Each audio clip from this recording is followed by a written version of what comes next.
हेमंत बंसल जुड़ रहे हैं, जो कि वाइस प्रेसिडेंट है रुचि सोया के।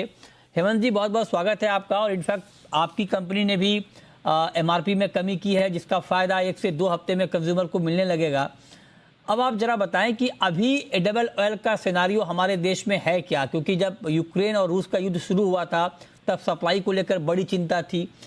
इंडोनेशिया ने एक्सपोर्ट को बैन कर दिया था पाम तेल के, चिंता और बढ़ गई थी। अभी सिचुएशन क्या है?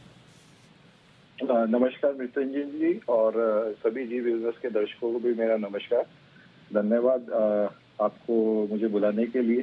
जैसा कि आपने बताया कि हमारी कंपनी जो रुचि सोया प्रोएक्टिवली होके अपनी एमआरपीज मार्केट पे चेंज करती रहती है। जैसे जैसे तेलों के दाम कम होते हैं, हमने अप्रैल में भी कमी करी, मई में भी कमी करी, और हमने अभी भी अपने तेल की एमआरपी में कमी कर दी है। इसमें थोड़े दिनों में वो नया एमआरपी का माल भी आपको मार्केट में देखने को मिल जाएगा।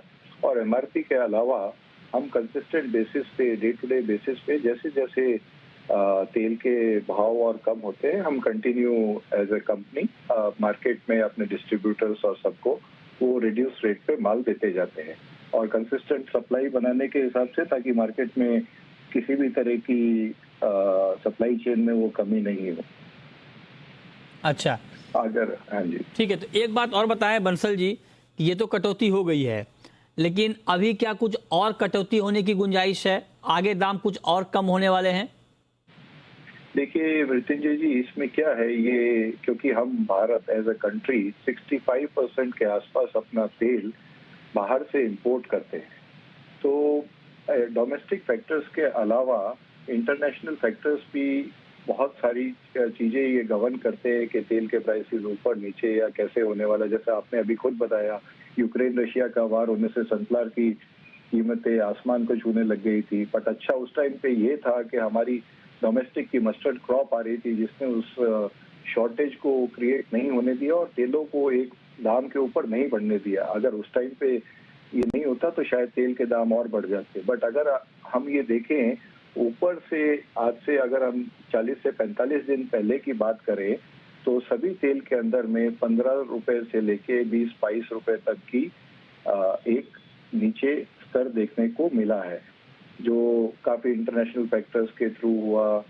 तो बाकी सभी कंपनीज ने भी उसमें एक अहम भूमिका निभाई, हमारी गवर्नमेंट ने भी उसके ऊपर में काफी फोकस रखा।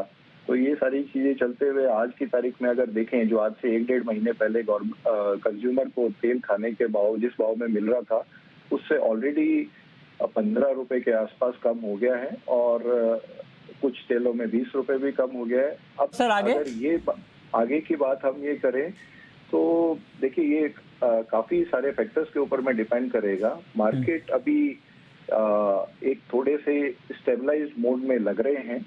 हो सकता है कि कुछ कमी भी आ जाए, बट बहुत ज्यादा कमी और ये नहीं देखते हुए हर लेवल पे जो डिस्ट्रीब्यूटर्स हैं, जो बाकी लोग हैं, सबको बाइंग करनी चाहिए।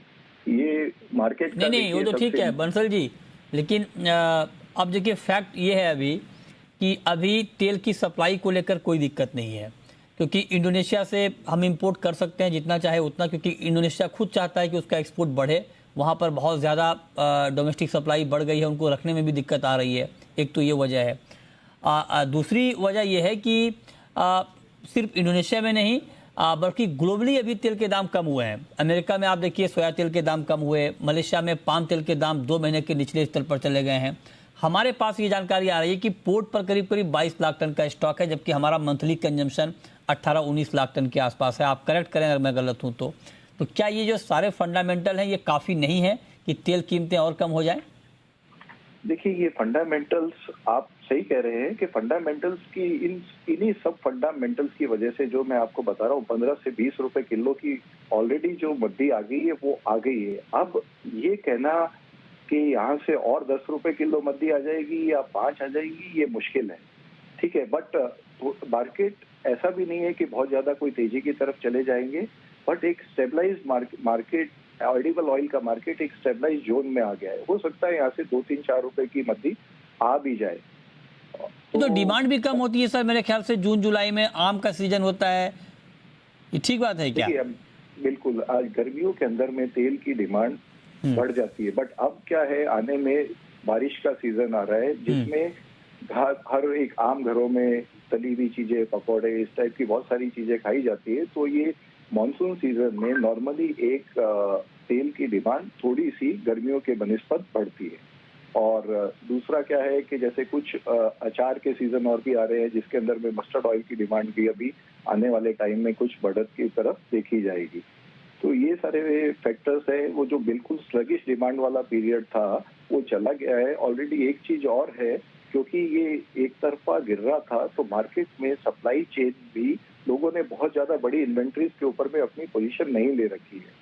तो इसलिए मार्केट में जो नीचे लेवल के डिस्ट्रीब्यूटर्स है, रिटेलर है, कुछ तो अभी आप जानते हैं कि स्टॉक लिमिट का भी इशू चल रहा था, तो रिटेलर्स और डिस्ट्रीब्यूटर भी एक लेवल की ज्यादा नहीं रख पा रहे थे। तो सब मार्केट की एक इन्वेंट्री भी थिन है। तो यहाँ से एक अच्छी बाइंग आने की उम्मीद है। ठीक है, बहुत शुक्रिया आप हेमंत जी आपका जुड़ने के लिए और एडिबल ऑयल पर डिटेल में बातचीत करने के लिए।